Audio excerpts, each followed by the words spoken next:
জনপ্রিয় franchise league আইপিএলে 2016 আসর থেকে প্রায় নিয়মিত খেলছেন বাংলাদেশি পেসার মুস্তাফিজুর রহমান। সর্বশেষ আসরে যদিও মুস্তাফিজ সহ নিলামে দল পাননি বাংলাদেশের কেউ।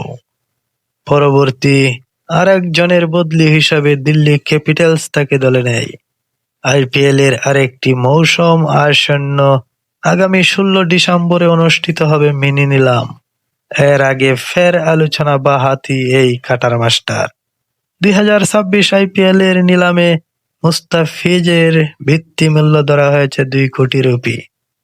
মিনি নিলামে সর্বোচ্চ 2 কোটি রুপি ভিত্তি মূল্যে ক্যাটাগরিতে মুস্তাফিজ ছাড়াও আছেন আরো 39 ক্রিকেটার।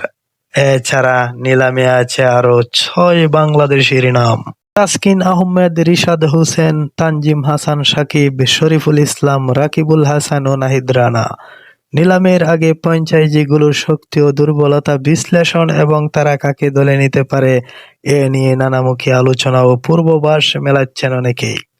ক্রিকবাজ তাদের বিশ্লেষণে মুস্তাফিজের সম্ভাবনা গন্তব্য হিসাবে 2টি ফ্র্যাঞ্চাইজির নাম উল্লেখ করেছে। দল দুটি হচ্ছে চেন্নাই সুপার কিংস ও দিল্লি ক্যাপিটালস।